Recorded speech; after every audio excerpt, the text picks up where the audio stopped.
நான் டெல்லியில் கொண்டு போய் இவருடைய ஃபைல் பூரா பென்ட்ரைவில் கொடுத்துட்டு வந்துட்டேங்க. இனி கூடிய விரைவில் ஸ்டேட் விஜிலன்ஸும் சென்ட்ரல் விஜிலன்ஸும் கூடிய விரைவில் இவர் மேலே வழக்கு பதிய போகிறாங்க. உனக்கு இன்னும் ஒரு 3 மாதம் தான் டைம். இந்த 3 மாதத்தில் நீ என்ன ஆக போகிறேன்னு மட்டும் வேடிக்கை பாரு. நீ எதுவுமே தெரியாதுன்னு நினச்சிக்கிட்டு இருக்க. எல்லாமே அரசாங்கத்துக்கு தெரியும். உளவுத்துறை உன்னை பார்த்துக்கிட்டே தான் இருக்குது. யார் பணத்தை யாரா செலவழிக்கிறீங்க? மக்களுடைய ரத்தம்டாது, பாவப்பட்ட மக்கள் ரத்தம்டாது. நீ என்னென்ன வேலை பார்த்துட்டு இருக்க எங்களுக்கு தெரியாதுன்னு நினச்சிட்டு இருக்கேன். அந்த 3 மாதத்தில் நான் உன்னை நோட்டம் பண்ணிக்கிட்டே தான் இருக்கோம். உன் பிரச்சனை என்ன நடக்குது, உன் ஆஃபீஸில் யார் யார் உன் கூட இருக்காங்க, என்ன பண்ணி வச்சுருக்க, எல்லா கதையும் எங்களுக்கும் தெரியும்.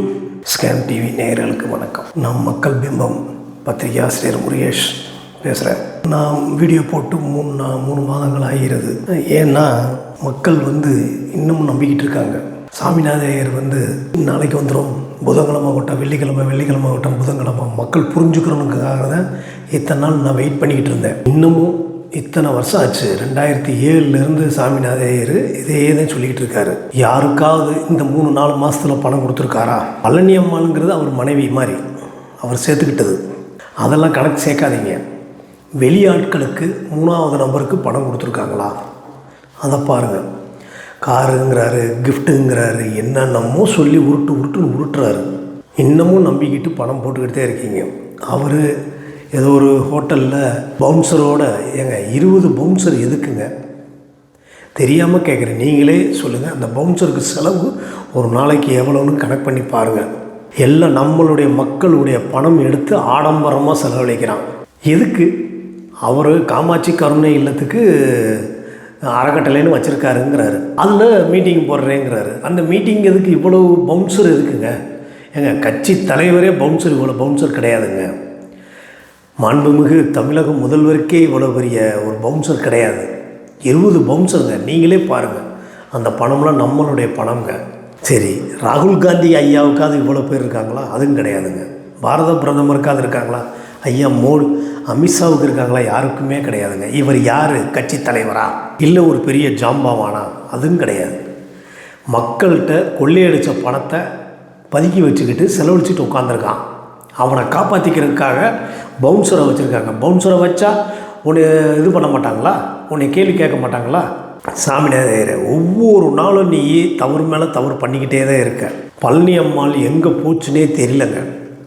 கேட்டால் நான் கோச்சடைக்கு வந்துட்டு போனேன், ஃப்ளைட்லேருந்து இறங்கி டாக்ஸிலேயே பணத்தை வாங்கிட்டு திருப்பி ஃப்ளைட்லேயே போயிடுதுன்னு சொல்கிறாங்க. யாரும் பழனி அம்மாவை பார்த்ததாக தெரியல. சரி, கணேஷ், ஆத்திக்குளம் கணேஷ், அவர் யாராவது இருக்காரா? அதுவும் கிடையாது. நிறையா பேர் பணத்தை கொடுத்துட்டு பட்டுக்கிட்டு இருக்காங்க. இப்போ ஸ்கூல் ஃபீஸு, காலேஜ் ஃபீஸு எல்லாம் கட்ட வேண்டிய சூழ்நிலை. யாரும் கட்ட முடியாமல் பட்டுக்கிட்டு இருக்காங்க. இன்றைக்கி வந்துடும், நாளைக்கு வந்துடும், இப்படிமா சொல்லிகிட்டு இருக்காரு. ஒழிய இதுவரைக்கும் கொடுத்த பாடில்லை யாருக்காவது. அபார வெற்றி, விஸ்வரூப வெற்றி, நான் உங்களுக்காக பாடுபடுகிறேன், நான் டெல்லியில் முகாமிட்டு இருந்தேன் அப்படின்லாம் சொல்கிறாருங்க. நான் டெல்லியில் கொண்டு போய் இவருடைய ஃபைல் பூரா பென்ட்ரைவில் கொடுத்துட்டு வந்துட்டேங்க.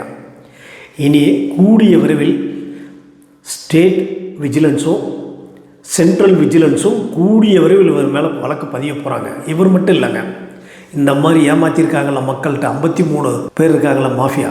இது ஒரு சிண்டிகேட்டு. இவங்க மேலையெல்லாம் போடுறாங்க. இப்போ சமீபத்தில் தஞ்சாவூர், சென்னையிலெல்லாம் பார்த்தீங்கன்னா ஒருத்தரை பிடிச்சி கேட்டால் நிர்மலா சீதாராமன் அம்மா அவங்க பேர், அவங்க பேசின மாதிரி நிறையா கொடுத்துருக்காங்க. அவங்களெல்லாம் ரிமாண்ட் பண்ணியிருக்காங்க. நிறையா தவறு. அரசாங்கம் ஏன் இதை வேடிக்கை பார்த்துட்டு உட்காந்துருக்குன்னு தெரியல. அரசாங்கம் நடவடிக்கை எடுக்குமா எடுக்காதா? எங்கேயுமே அதாவது மனு கொடுத்தா வாங்க மாட்டேங்கிறாங்க. மதுரை, வேலூர், சென்னை, கோயம்புத்தூர், இந்த மாதிரி சேலம், இந்த மாதிரி ஊரில் எல்லாம், திருச்சி, இந்த மாதிரி ஊரில் எல்லாம் நீங்கள் போய் இவங்க மேலே பெட்டிஷன் கொடுத்தீங்கன்னா மனுவே வாங்க மாட்டேங்கிறாங்க. தள்ளுபடி தான் பண்ணுறாங்க. நீ அப்படி இப்படின்னு போட்டு நம்மளை பாடாப்படுத்துகிறாங்க. ஏன்? அப்போ அதில் உள்ளே இருக்கிறவங்க யார்? அந்த காவல்துறை யாரை சேர்ந்தது? பெரிய பெரிய அதிகாரிகள், ஆனஸ்ட் அதிகாரிகள்லாம் இருக்காங்க. இன்றைக்கி அவங்களாம் என்ன செஞ்சிட்ருக்காங்கன்னு என்னென்னு ஒன்றுமே புரிய மாட்டேதுங்க. இதுக்கு ஒரு நல்ல முடிவு எடுக்கணும். பாரத பிரதமர் ஐயா முயற்சி பண்ணாதான் இதிலிருந்து மக்களை மீண்டு கொண்டு வர முடியும். ரொம்ப பரிதாபங்க. கல்யாணம் நின்று கிடக்கு. இறந்தவங்க நிறைய இறந்துருக்காங்க. ஒன்றும் இல்லைங்க, சாமிநாதையரை பற்றி நான் சொல்கிறேன். அவருடைய மூத்த மருமகள் மாடியிலேருந்து இறங்கிருச்சு. அது எதுக்காக இறந்துச்சுன்னு சொல்லி போலீஸ் வெரிஃபிகேஷன் பண்ணால் இவரெல்லாம் மாட்டிக்கிடுவார். கையை பிடிச்சி இழுத்ததுனால தான் பொண்ணவே கையை பிடிச்சி இழுத்துட்டான் அந்த மனுஷன். அந்த பொண்ணு மாடியிலேருந்து தற்கொலை பண்ணிக்கிருச்சு. அந்த பிள்ளை போட்டாவை இந்த தடவை நான் வைக்கிறேன். இறந்தவங்க ஆத்மா சாந்தி அடையட்டும். நான் அவங்கள கொச்சப்படுத்தலை, தெரிஞ்சுக்கிட்டோம். அதுக்கடுத்து சங்கு கணேஷ் சென்னையில் அவரும் மன உளைச்சலில் இறந்துட்டார். பிள்ளையார் கணேஷ் இவர் தான் மன உளைச்சலில் அவரை கொன்னதே இவர் தான். அவன் ட்ரெயினில் விழுந்து இறந்து போயிட்டான் சமீப காலத்தில். அதேமாதிரி கணபதி ஐயர், இவருக்கும் கணபதி ஐயருக்கும் பல ரகசியங்கள் உள்ளது. வேட்டையாடு விளையாடுங்கிற மாதிரி இவங்களுக்குள்ள பல இளாமாறன் கதைகள்லாம் நிறையா இருக்குங்க. கொச்சைப்படுத்த விரும்பலை. இவரால் இறந்தவங்க எத்தனையோ பேர் இருக்காங்க. இப்போ பழனி அம்மாளுக்கு முழு உரிமை கொடுத்துருக்காருங்க இவர். பழனி அம்மாள் ஆட்டம் ஆடுன்னு ஆடுங்க. வாரத்தில் 3 நாள் நம்மளுடைய மக்களுடைய பணத்தில் அந்த அம்மா ஸ்பாக் போகுதுங்க. படிப்பறிவு கிடையாது, ரவுடி மாதிரி இருக்குங்க. ஃப்ளைட்டில் தான் போகிறது, ஃப்ளைட்டில் தான் வர்றது. அந்த அம்மா எதுக்குமே அசர்றது கிடையாது. நான் என்ன சொல்கிறேன், பெட்டிஷன் கொடுத்தவங்கள உட்கார வச்சு அவங்கள வரவழைங்க, விசாரணைக்கு வர சொல்லுங்கள். ஏன் அவ்வளோ பெரிய ஆளா விசாரணைக்கே கூப்பிட மாட்டேங்கிறீங்களே? அப்போ என்ன நடக்குது தமிழ்நாட்டில்? தமிழ்நாட்டில் என்னங்க நடக்குது? இது 7 ஸ்டேட்டு பிரச்சனை. நான் சொல்கிறது ஒரே ஒரு தமிழ்நாட்டில் மட்டும்தான் இப்போ நான் பேசிகிட்டு இருக்கேன். கேரளாலெல்லாம் உடனுக்குண்டே பெட்டிஷன் போட்டோடனே உடனே கூப்பிட்டு வச்சு அவனை தூக்கிடுறாங்க. சம்மந்தப்பட்டால தூக்கிடுறாங்க. தூக்கி எஃப்ஐஆர் போடுறாங்க, பணத்தை வாங்கி கொடுக்குறாங்க. ஏன் சாமிநாயரை மட்டும் இந்த மாதிரி ஆளுகளை விட்டு வச்சுருக்கீங்க? காட்பாடி ஜெயராஜ் இப்போ புதுசாக ஒரு காளான் முளைச்சிருக்கு. திருநெல்வேலி ஏரியா பக்கம், வள்ளியூர் பக்கம் ரூத் ட்ரஸ்ட்டு, அன்பு செல்வி, அதெல்லாம் அதுக்கப்புறம் உங்களுக்கு அடுத்தடுத்த வீடியோவில் நான் சொல்கிறேன். இப்போ நான் சாமிநாதையரை மட்டும்தான் பேசிகிட்டு இருக்கேன். இவர் பவுன்சரை வச்சுக்கிட்டு விளாட்றதெல்லாம் உங்களுக்கு நான் அனுப்புகிறேன். இது எதுக்கு பவுன்சர்? மக்கள் நீங்கள் கேட்க மாட்டீங்களா? மக்கள் மன்றத்தில் வர சொல்லுங்கள். ஏன் இவ்வளோ பவுன்சரை வச்சுக்கிட்டு நீ பண்ணுற அப்படின்னு கேளுங்க. அபார வெற்றி. ஐயா சாமிநாத ஐயரை மரியாதையாக பணத்தை கொடுக்குறதுக்கு வழியை பாரு. இந்த 2-3 மாதத்தில் உனக்கு என்னென்ன நடந்திருக்குங்கிறது படுத்துக்கிட்டு யோசனை பண்ணிப்பார். உன்னுடைய ஹார்ட் டிஸ்க்கு எல்லாமே பறிமுதல் ஆயிடுச்சு. அது போக வேண்டிய இடத்துக்கு போயிடுச்சுன்னு வையே, நீ செத்த. கவர்மெண்ட்டில் உன்னை வச்சு செய்வான். உன்னைய, உன் சம்சாரத்தை, உன் பையனை, எல்லா பேரையும் பூரா சீட்டிங்க. ஒவ்வொரு நாளும் மக்களை எப்படி ஏமாற்றணும்னே நினைக்கிற ஒழிய இதிலேருந்து மீண்டு வரணும்னு நீ நினைக்கவே கிடையாது. நான் பணம் கொடுத்துட்றேன், ஆதாரம் இருந்தால் பணம் கொடுத்துட்றேன் வாங்கங்கிற, எடுக்கவே மாட்டேங்கிறியே ஃபோனை. ஒரு காவல்துறையிலேருந்து ஒரு சம்மன் அனுப்புனா சம்மன் வாங்க மாட்டேங்கிறியே, ஆஜராக மாட்டேங்கிறியே. நீ என்ன அவ்வளோ பெரிய டுபாக்குறா, அப்பா டக்கரா? சீமான் ஐயாவே வரவழைச்சாங்க. அவர் உண்மை இருந்துச்சா வந்தார். ஒன்றும் இல்லை, 2 நாட்களுக்கு முன்னே ஏடிஜிபி ஐயாவை சம்மன் கொடுத்து வரவழைச்சாங்க, விசாரணைக்கு போனார். ஏன் இவருக்கு சம்மன் கொடுக்க மாட்டேங்கிறீங்க? அப்போ காவல்துறையே இதில் உடந்தையா? ஐயா, மேலே இருக்கிற பெரிய அதிகாரிகள்லாம் இருக்கீங்க. இதில் டிஎஸ்பி பரந்தாமன் முழுக்க சாமிநாதையருடைய மறு உருவம். அவர் அடிச்சிருக்கிற கொள்ளையே ஏகப்பட்ட கொள்ளை. ஏன் அவர் டிபார்ட்மெண்ட்டில் இன்னும் வச்சுருக்கீங்கிறது தெரியல. அவர் மேலே ஏற்கனவே பல பிரச்சனைகள், பல புகார்கள் இருக்குது. ஏன் பண்ண மாட்டேங்கிறீங்கன்னு தெரியல. நித்தம் ஏஜெண்ட்டுக்கு புது வழியை கண்டுபிடிக்கிறாங்க. காருங்கிற, பவுன்சரை கூப்பிட்டு வந்து ஜூ காமிக்கிற, பட்டாசு விடுற, டான்ஸ் ஆடுற, 5 ஸ்டார் ஹோட்டலில் போய் உட்காந்துக்கிட்டு, அதெல்லாம் யார் பணம்? நீ உழைச்சி சம்பாரிச்சியா? மம்பட்டி எடுத்து வெட்டினியா? இல்லை எங்கேயாவது கடின உழைப்பு உழைச்சி நீ சம்பாரிச்சேன்னா நீ சொல்லு, நாங்கள் ஏற்றுக்கிறோம். நீ இப்படியே மேலாமணிக்கு. ஆனால் உன்னைய கண்டுபிடிக்கணும்னு நினச்சா பெண்கள் எங்கே இருக்காங்களோ அங்கே தான் நீ இருக்க. என்கிட்ட ஆதாரத்தோடு தான் சொல்கிறேன் உனக்கு. நீ அந்த பெண்கள் மத்தியில் தான் உட்காந்துருக்க. புறம்போக்கு, நீ எல்லாம் ஒரு பொம்பளை பொறுக்கியா? இதில் யோக்கியமாக பேசுகிற. நான் அப்படி இல்லை, வதந்திகளை நம்பாதீங்க. எங்கே வதந்திகளை நம்பாதீங்க? நீ சொல்லு பார்க்கலாம், ப்ரூஃப் பண்ண. மக்கள் பண்ணுறதுக்கு வாங்கன்னு உன்னை கூப்பிட்றேன் நான். வா, மக்கள் பண்ணுறதுக்கு வா. மதுரையில் வச்சுக்கிட்டாலும் சரி, திருச்சியில் வச்சுக்கிடுவோம், வேலூரில் வச்சுக்கிடுவோம், திருவண்ணாமலையில் வச்சுக்கிடுவோம், ஓஎம்ஆர் ரோட்டில் வச்சுக்கலாம், கோயம்புத்தூரில் வைக்கணுமா வச்சுக்கிடுவோம். வா, எந்த மக்கள் மன்றத்தில் உன்னைய வச்சு நான் பேசணும்னு சொல்லி நான் வரேன். நடு ரோட்டுக்கு நான் வந்து பேசுகிறேன், நீ வா. நீ அயோக்கிய, ஃப்ராடு, முள்ள மாதிரி, முடிச்ச வங்கி, பொறுக்கி, அவ்வளோ நான் உன் மேலே கம்ப்ளைண்ட் பண்ணுறேன். 1 வருஷம் ஆகும்போது உன் மேலே எஃப்ஐஆர் போட்டு இது வரைக்கும் நீ வந்ததே கிடையாது. எவ்வளோ பணம் செலவழிச்சிருக்க நீ? போஸ்ட்மேனுக்கு சம்மன் கொடுக்க வந்தால் நீ எவ்வளோ பணம் கொடுக்குற? ஏன் நீ தைரியமாக வந்து போலீஸ் ஸ்டேஷனில் வந்து சொல்ல முடியும், ஐயா நான் இன்னும் வியாபாரம் முடிச்சிருக்கேன் ஐயா, எனக்கு ஆர்பிஐலேருந்து 2000 லட்சம் கோடி வருது ஐயா, எனக்கு எல்லா பேருமே மோடி ஐயாலேருந்து எல்லா பேரும் சொல்லியிருக்காங்க அப்படின்னு சொல்லுவேன். வந்து தைரியம் இருந்தால் பொம்பளை கோழைத்தனம்டா நீ எல்லாம். 4 அடி இருந்துக்கிட்டு நீ என்னென்ன வேலை பார்க்குற? நடிகைகளை வச்சுக்கிற பக்கத்தில் சில என்னன்னு கேட்டால் நான் நீதிபதிகளை வச்சு விழா நடத்துகிறேங்கிறேன். எங்கே காமி? எந்த அரசு அதிகாரிகளுடைய வீடியோ காமி பார்க்கல? நீ போட்டோ காமி. நீ ஃபங்க்ஷன் வச்சுருக்கேன்னு சொன்னேன்ல, அதை காமி பார்க்கலாம். நீ சரியான ஆம்பளையாக தான் மக்கள் மன்றத்தில் காமியா பார்க்கலாம். நான் அப்படி பண்ணுறேன், நான் இப்படி ஃபங்க்ஷன் வைக்க போகிறேன், எல்லா பேரும் வாங்க, 10 பஸ்ஸு ரெடி பண்ணியிருக்கேன் மாட்டுத்தாவணியிலேருந்து. ஒரு ஆள் வரல உனக்கு. பள்ளியம்மா குரூப் மட்டும்தான் வந்துச்சு. பள்ளியம்மா குரூப் யார்? அக்கா தங்கச்சி சொந்தக்காரர், அந்த பொம்பளைய ஒரு 10 பொம்பளைய நீ வச்சிருக்க பொம்பளைய தான். வேறு யார்? பஷீர், ஜக்ரியா, ஜியாவுதீன், இந்த பிரவீன், தாஸு, எல்லப்பேன், எனக்கு தெரியாது நினச்சிட்டு இருக்கேன். ராஜா அவர்களே, நீங்கள் எந்த பதவியில் இருக்கீங்கன்னு யோசனை பண்ணி பாருங்கள். இவர் பின்னாடி நீங்கள் போய் உங்கள் பதவியை இழந்துக்கிறாதீங்க, கேவலப்பட்டு போயிடுவீங்க. அதையும் நான் சொல்லிட்டேன், பார்த்துக்கங்க. எந்த காவல்துறையை உனக்கு யார் அதிகாரிகள் கூட இருந்தாலும் அவங்கள அசிங்கப்படுத்துவோம், பார்த்துக்கங்க.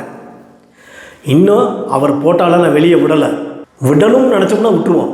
ஆனால் எல்லாமே நாங்கள் எங்கே கொடுக்கணுமோ அங்கே கொடுத்துட்டோம். சென்ட்ரலில் பென்ட்ரைவில் போட்டு கொடுத்தாச்சு. நீங்கள் அதெல்லாம் இது பண்ண வேண்டியதில்லை, அங்கெல்லாம் கொடுத்தாச்சு. ஆளை தூக்குவேங்கிற உன் மகன் தண்ணியை போட்டு போதையில் உன் மகனுக்கு எப்படியா கஞ்சா கிடைக்குது, மாத்திரை கிடைக்குது? அப்போ அவனும் ஃபோர்ஜரி இல்லையா? அவன் அக்யூஸ்டுயா, 1ஆம் நம்பர் அக்யூஸ்டு, போதை மன்னனியா அவன். விக்கி, நீ என்னென்ன வேலை பார்த்துட்டு இருக்கேன் எங்களுக்கு தெரியாதுன்னு நினச்சிட்டு இருக்கேன். அந்த 3 மாதத்தில் நான் உன்னை நோட்டம் பண்ணிக்கிட்டே தான் இருக்கோம்.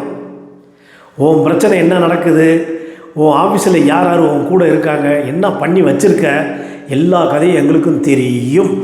நல்ல விதமாக மக்களை கூப்பிட்டு அந்தந்த மக்களுக்கு காசை கொடுக்குறதுக்கு வழியப்பாரு. தினமும் நீ தப்பு மேலே தப்பு பண்ணிக்கிட்டு இருக்க.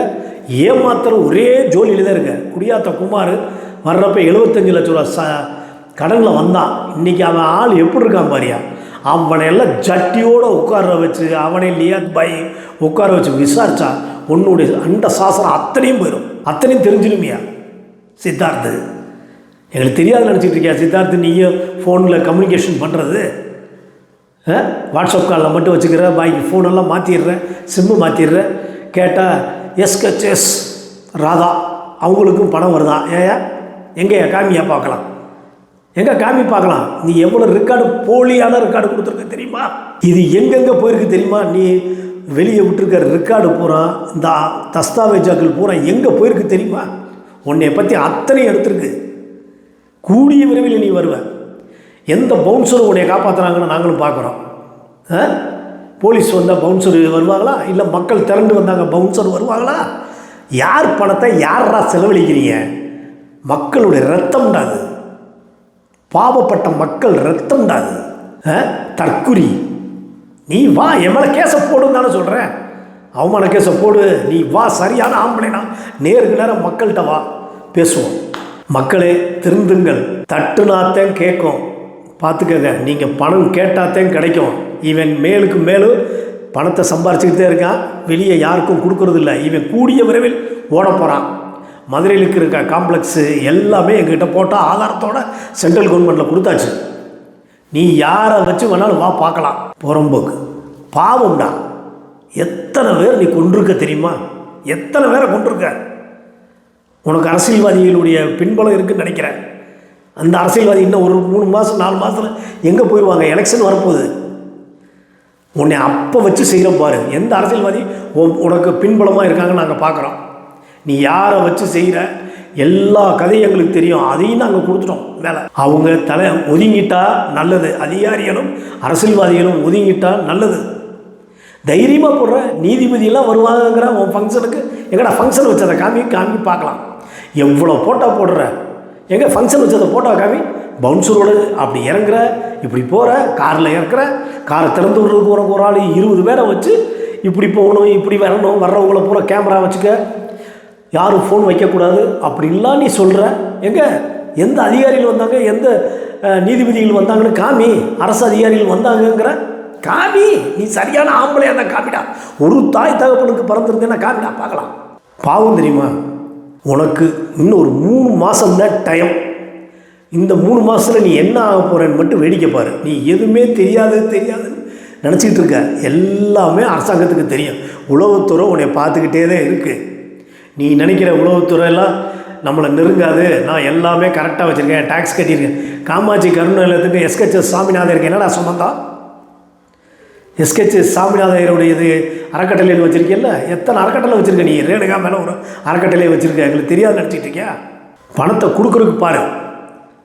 மக்களே திருப்பி போய் கேட்டு பணத்தை வாங்குறதுக்கு பாருங்கள். நான் பணம் வாங்கிட்டேன்னு சொல்கிறான் அந்த புறம்போக்கு. நான் யார்கிட்டையும் பணம் வாங்கலை, எந்த செல்லர்கிட்டையும் வாங்கலை, எந்த புரோக்கர்கிட்டையும் வாங்கலைங்க. எனக்கு உடல்நிலை சரியில்லை. 2வது இவன் என்னதே பண்ணுறான், மக்கள்கிட்ட என்னதே சொல்கிறான்னு பார்க்கலாங்கிறதுக்காக இந்த 3 மாதம் நான் வெயிட் பண்ணிக்கிட்டு இருந்தேன். இனி தொடர்ச்சியாக வரும், வீடியோ வரும், வராமல் போகாது, வரும். இனி ஒவ்வொருத்தராக பற்றி பேசுகிறேன். ஆரம்பம் பிள்ளையார் சொல்லி சாமிநாயர், திருப்பி ஆரம்பிக்கிறேன் பாரு. எப்படி வருதுன்னு மட்டும் வேடிக்கை பாரு. இது எங்கெங்கே போகுதுன்னு பாரு. உலகம் பூரா உன்னை போட்டோவை பார்த்துருக்காங்கடா மடையா. திருச்செந்தூர் கோயிலுங்கிற அங்கே போய் விசாரித்தேன் உன்னை பற்றி. நீ எல்லாம் ஒரு ஆள், உன்னை எல்லாம் வச்சு மேய்க்கிறாங்க பாரு. எத்தனை பொண்டாட்டிடா உனக்கு? 17 பொண்டாட்டி வச்சுருக்கடா நீ. நீ அவ்வளோ பெரிய ஆளாடா, கழிவுவ கண்ணடா நீ. எந்த நடிகையிலையும் விட மாட்டேங்கிற. நான் படம் எடுக்க போகிறேன் வாங்க, டிஸ்கஷன் வாங்கங்கிற புறம்போக்கு. மக்களே உங்களுக்கு கடைசியாக நான் ஒரு வேண்டுகோள் கொடுக்குறேன். மீண்டும் சாமிநாயர்கிட்ட கொடுத்தவங்க எல்லா பேரும், சாமிநாயரோ ஏஜெண்டோ கோசில்லரோ எல்லா பேரும் நெருக்கி பணத்தை வாங்குறதுக்கு பாருங்கள். இந்த 3 மாதத்தில் யாராவது ஒரு 1000 ரூபா அவர்கிட்ட வாங்கியிருக்கீங்களா? பழனியம்மாவை விடுங்க, அவன் பொண்டாட்டி அது வேற. 3வது ஆள் நம்மளை மாதிரி ஆட்கள் யாராவது வாங்கியிருக்கீங்களா? இதில் பத்திரிக்கைக்காரன் கூடயே இருக்கான் ஐடியா சொல்லி கொடுக்குறதுக்கு. நீ எல்லாம் எதுக்கு பத்திரிக்கையை வச்சு நடத்துகிறதே எங்களுக்கும் தெரியல. பத்திரிக்கை நடத்த தெரியலன்னா பேசாமல் விட்டுற வேண்டியதானே. அவன் கால் கடியில் போய் உட்காந்துருக்க, நாய் மாதிரி போய் அவன் சொல்லி விட்டுட்டு உட்காந்துருக்க. அவன் போகிற பிச்சை காசுக்கு என்னை பற்றி சொல்கிறதுக்கு பத்திரிக்கைக்காரன் நீ யாரா? வா, தைரியமாக வந்தால் நேரில் போடு. சாமிநாயர் செய்கிற தவறு உனக்கும் தெரியும்ல. என்னை காட்டிலும் உனக்கு தானே நிறையா தெரியும். எனக்கு கூடயே இருக்க. செய்தியாக போடு, வால் போஸ்ட் அடி, மக்களுக்கு ஏதாவது செய்யி, சம்பாரி. உன்னை யார் வேணான்னா அவனுக்கு போய் சப்போர்ட் பண்ணிகிட்டு இருக்க. விளம்பர காசு கொடுக்குறாங்கிற நீ போட்டிருக்க விளம்பரம்லாம் அந்த பத்திரிக்கை. அது மக்கள்கிட்ட நான் சொல்கிறதுக்கு ஒரே ஒரு வேண்டுகோள், பணத்தை கேட்டு பாருங்கள். இல்லைன்னா வீட்டை முற்றி எடுங்க. அவன் பொண்டாட்டி பிள்ளைய யாரையும் விடாதீங்க. வெளியே வீட்டுக்குள்ளே போய் உட்காருங்க. காவல்துறையே வரட்டும். மக்கள் திரண்ட காவல்துறையில் என்னங்க வரட்டும். அதிகாரிகள்லாம் இப்போ பெரிய பெரிய அதிகாரிகள், நல்ல நேர்மையான அதிகாரிகள்லாம் இருக்காங்க. இந்த இடவை விட்டுட்டிங்கன்னா இவனை பிடிக்கவே முடியாது. இந்த மாதிரி ஆட்களை இவன் வெளிநாட்டுக்கு ஒரு நாள் ஓடிடுவான். நிறைய தவறு பண்ணிக்கிட்டு இருக்காங்க ஐயா. நீங்கள் பாருங்கள். அடுத்த வீடியோவில் சந்திப்போம். வணக்கம்.